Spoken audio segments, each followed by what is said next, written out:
Gayle, go into all the world, from the streets to the World Wide Web. And then what, Lord?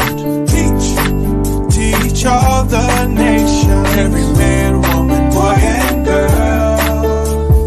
Every week, God's word you can see. Welcome to Church School Life. Welcome to Church School Life.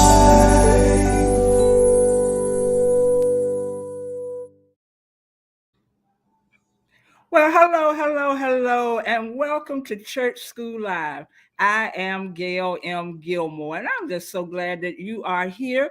As I come on every week, we are just fulfilling the commission to go into all the world and teach all nations, baptizing them in the name of the Father, Son, and the Holy Spirit. And we thank God because of the technology and the World Wide Web, we are doing exactly that. I want to invite you all, though, to subscribe to the Gem Nugget. That's how you can catch us every week. We are just trying to get this word out every way that we can. And so far, we have over 3,000 subscribers, and we just want to thank you for that.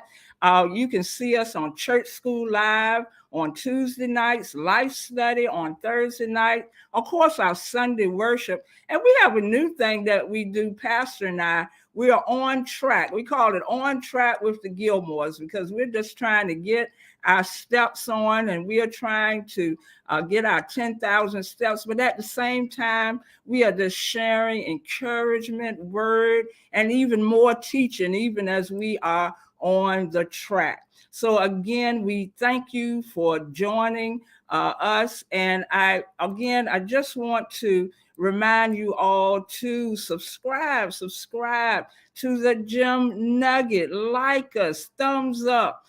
Any comments that you may have, share it with somebody. And you know what, it'll just do, we share and we tell everybody else, you need to tell somebody about this, about the Gem Nugget. And also, if you'd like to be a blessing to this ministry, you can send your donations a few ways. GraceEntwinedMinistries.com, that is our website. We also have a cash app, which is GEMgifts. You see this information that's going across the screen at the bottom. And also, if you would like, you like to do it the old-fashioned way, you can send a donation to Grace Entwined Ministries, GEM, P.O. Box 3494, Portsmouth, Virginia 23701, and make sure you make your checks payable to GEM, GEM. And we are a 501(c) organization, which means all of your donations and gifts, they are tax deductible. So we're just going to get right into our lesson this evening. And again, we're just so glad that you're coming on. Some of you may be coming on right now. Of course, Pastor is always in the house, and I know there are more of you coming on. And, we're getting into that summer season. Everybody is getting hot, and maybe you're trying to cool out, but you can always come back and catch this because we're on YouTube. So you can get your weekly dose of the word. And I teach from the International Church School Lessons. So we want you to come on in. I know some of you may be watching on Facebook Live. The only thing is that I can't see the people that come on Facebook Live. Sometimes I see your comments and so forth, and I see your name. But I just thank you for coming in today. And so we're going to try to stay in our limits for our 30 minutes for our Church School Live, because we're usually on from 7 to 7:30. Sometimes I go a little bit over, but our lesson is a short lesson, but a very relative lesson that we need to get into. The last quarter, our lessons are in quarters, and that means every 3 months.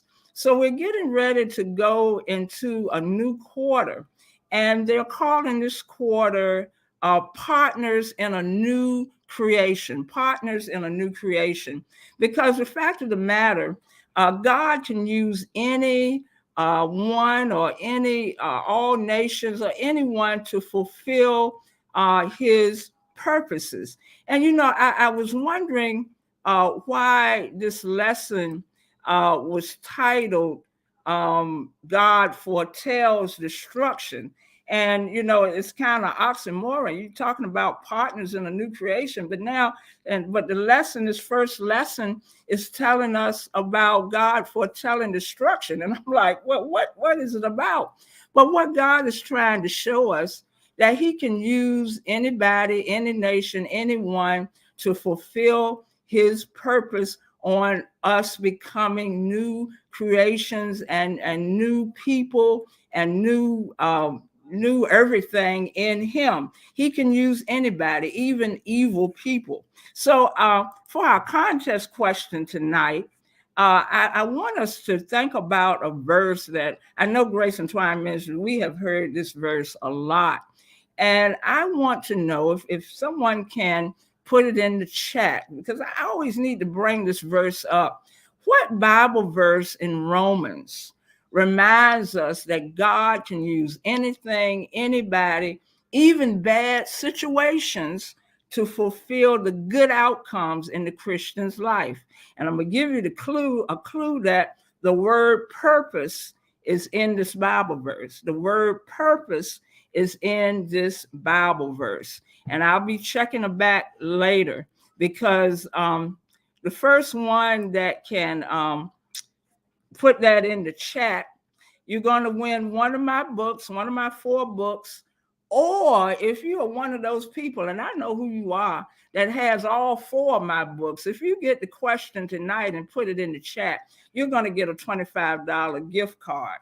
Because I know the people that have all 4 of my books, because our Grace and Entwined Ministries family, our partners, they are on the ball in this word, and they have answered so many questions before on Church School Live. But if you're one of those, you're going to get the $25 gift card. But the question again, what Bible verse in Romans reminds us that God can use anything, anybody, or even bad situations to fulfill the good outcomes in the Christian's life? And the clue in this verse, the word purpose, is in this verse. But we are going to get into our lesson tonight. And so the lesson is God foretells destruction.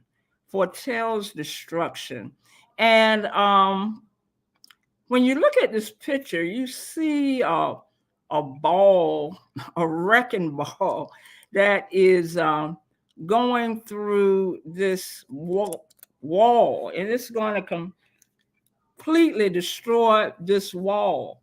And in our lesson tonight, God is foretelling destruction on the Babylonian Empire, the city of Babylon, because Babylon has taken the children of Israel or the children of Judah into captive. Because we have to understand that God always has a plan. It does work out for our good, but sometimes there are some things that God does, and like I said, all the time they're not good, but they're to bring us to a certain purpose. God had 2 plans for the Babylonian Empire. And we're coming from Isaiah, because Isaiah was one of the major prophets that foretold the future of the children of Israel and the children of Judah. And the number one of the plans that God had was to bring an end to the Assyrian Empire. The Assyrian Empire was sort of like the Babylonian Empire. They were powerful, and they took over. The Assyrian Empire had captured the children of Israel and Judah before the Babylonian Empire. But God wanted the Babylonian Empire to take over the Assyrian Empire, and they did. And the second purpose for Babylon was to punish the people of Judah for their idolatry.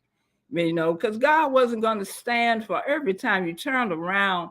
Judah, they get to a point, they'd worship God, but then they turn back to their idols and all types of things away from God. And so God used the Babylonian Empire to punish the people for their idolatry.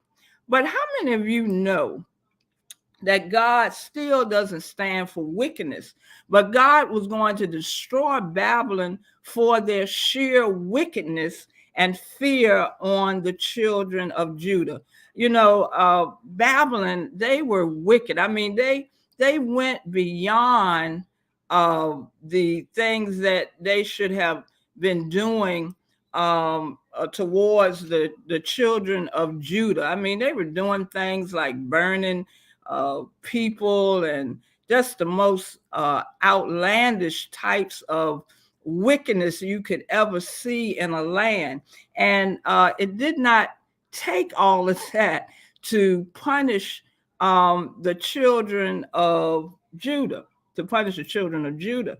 So God had to bring Babylon down a peg. That's why I like this graphic here, because Babylon thought they were all of that. They were like this ball, like that wrecking ball, and like that wall. But God was like that wrecking ball, and he was going to come and destroy them because they had gotten a little bit of, like my mom said, too big for their britches. We know that one of the kings of Babylon was King Nebuchadnezzar.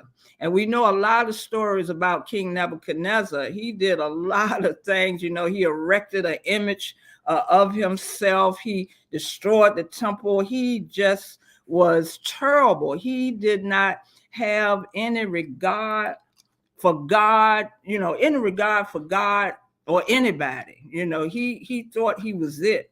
So God had to bring Babylon down.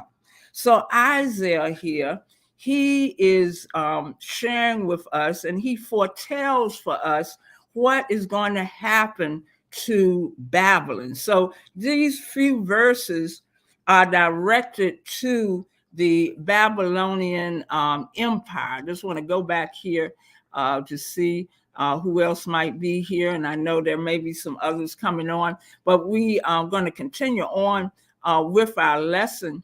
And as we say, our lesson is in the 47th chapter of Isaiah. And it's only a few verses from the 10th to the 15th verse. And so we are going to start there. I will be sharing back and forth from the New Living Translation, and you can follow with the King James Version. But the whole chapter of Isaiah 47 starts to talk about Babylon, because again, God, even evil people or evil things have a hand in the good purposes of God. I can give you a good example.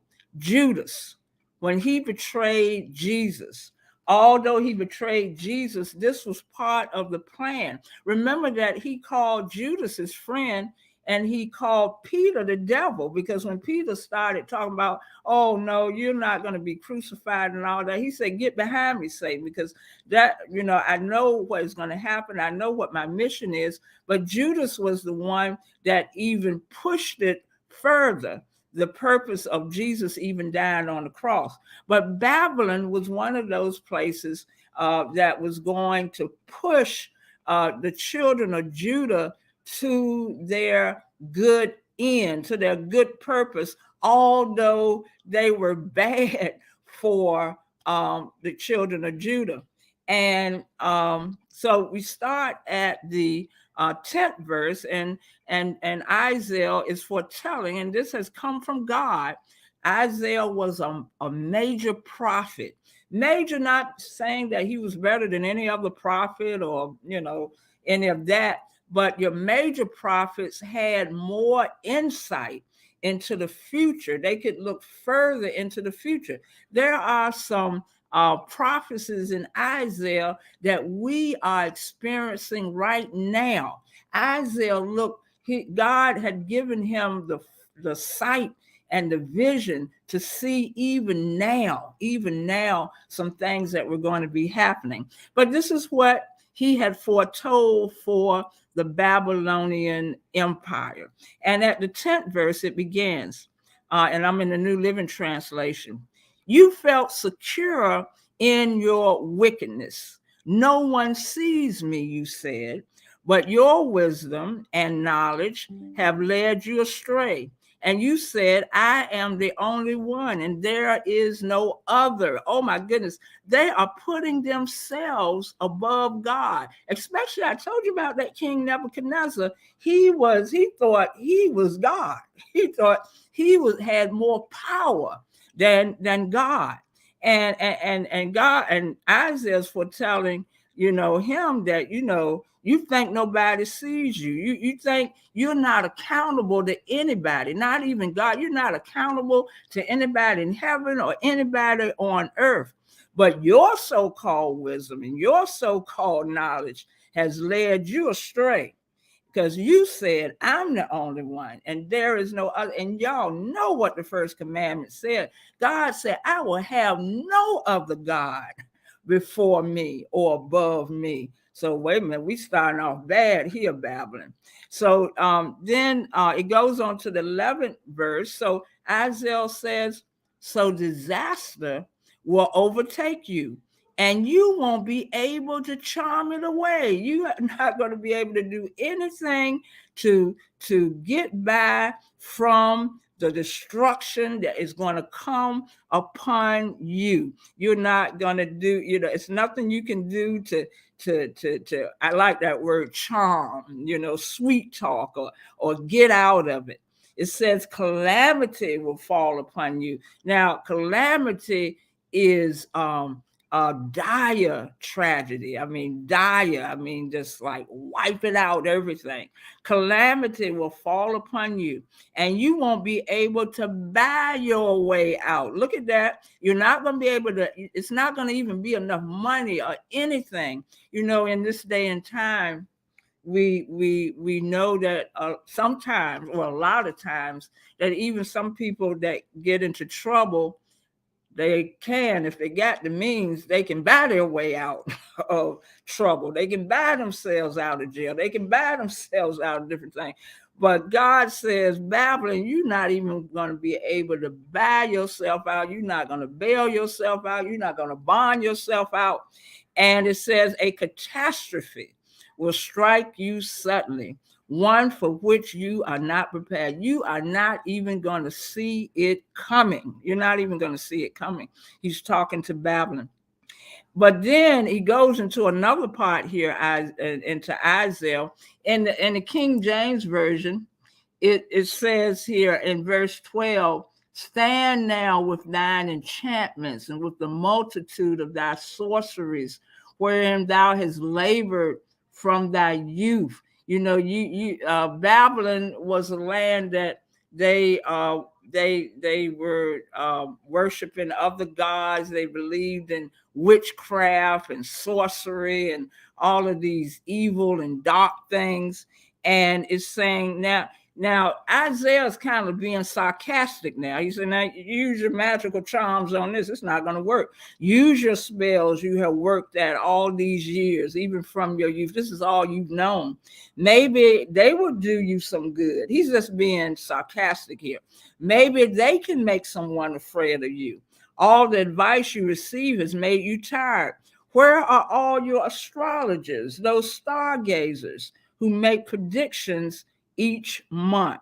There are some people that, they believe in stuff like horoscopes and palm reading and all these kind of different things.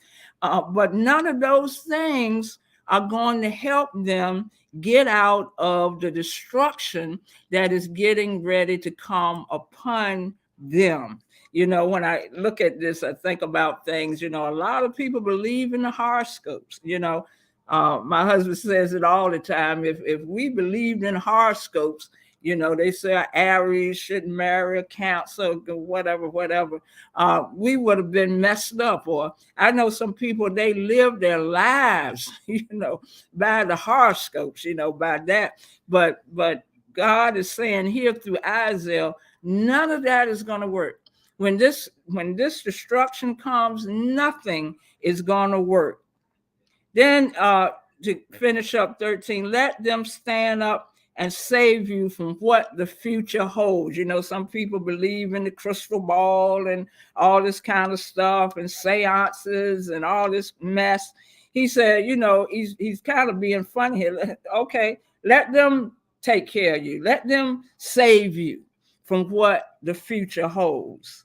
Some more people should be on here for this lesson, because people are like that today.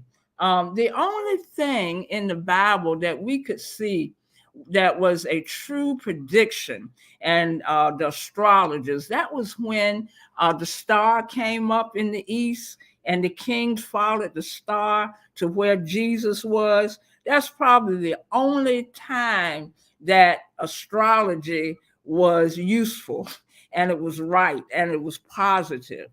But all of this other stuff, when it comes to the future, especially those of this wicked place called Babylon, none of that was going to help them. And so verse 14, but they are like straw burning in a fire. They cannot save themselves from the flame. You will get no help from them at all. Their hearth is no place to sit for warmth. The King James Version says, behold, they shall be as stubble. The fire shall burn all those people that you have depended on, and all these astrologers and all these things. They shall not deliver themselves from the power. They can't even save themselves. And there's not going to be anything to save you from this fire and all of this that is going to come upon you. And the last verse in our lesson says, in the King James, thou shall they be unto thee with whom thou hast labored, even thy merchants from thy youth. They shall wander every one to his quarter. None shall save thee. And I like the way the New Living Translation is very clear. And all your friends, those with whom you've done business since childhood, will go their own ways, turning a deaf ear to your cries. This destruction is going to come down. The people you think are going to help you get out of this, people that you have done business with since your childhood, they're going to go their own way. They are out of there, and they're going to turn a deaf ear to your cries. Isn't that something? But God had a purpose, and he foretold this destruction of Babylon because of what they were doing to the children of Judah. And in the same way, God was foretelling destruction even of the children of Judah, because, again, as I said in the beginning, they had turned away. There can only be destruction when we turn away from the things of God, when we put everything over God. We see that right now in our day and time. And it's the Bible is foretelling it. And even as we go further in Isaiah, and like I said, he foretold even the things that we are going through today. It can only lead to destruction unless we turn. We can, when we repent, and everybody knows my favorite verse, especially during this day and time, 2 Chronicles 7:14. If my people who are called by my name, and people don't look at that 13th verse. God said, even if I send the punishment on you for something you did, I can turn it around. You can be saved. You can be redeemed. He said, if I send the locusts, if I send the famine, and if I even punish you, if my people who are called by my name would humble themselves and pray and seek my face and turn from their wicked ways, then will I hear from heaven. Then I will forgive their sins, and then I will heal the land. Even Babylon, everyone has a chance to turn from the wickedness and turn to God. But if you don't, all we can expect is destruction. I know that's hard, but that's all that we can expect is destruction. I see some other people coming on here. Good to see you, Brother Harold Sullivan. Good to see you, James, coming on. I see y'all coming on, and we're almost to the end because I was really trying to stay in my 7 to 7:30. And I know if you can always go back, but some of you came on just in time because you missed my contest question. You probably missed my contest question. So let me go back there for a second and go back to that because it has a lot to do with what we even going through now. We were talking about Babylon and how God used Babylon for different things, for the punishment of the children of Judah, but also to even to go against another empire, Assyria, that was also attacking the children of Judah. And I want to go back to my contest question, and we're going to end it with this. My contest question this time was, what Bible verse in Romans reminds us that God can use anything, anybody? He used Babylon. He used some bad situations, but to fulfill the good outcomes in the Christian's life. And my clue was the word purpose is in this verse. Now, the prize this time is let me see, let me go back here. If you're the first one to put it in the chat, if you don't have all of my books, you can get one of my books. I know a few of you have all of my books. And if you're one of those people that have all of my books, if you put the answer up here this time, you're going to get a $25 gift card. Because I know the people that have all my books, because y'all are constantly up here and y'all are constantly answering the question. But I'm going to just give it a minute or two and see if somebody is going to put my verse up there. I'm not going to be up here all night, but I'm just gonna wait because God, like I said, this lesson was about God foretelling destruction.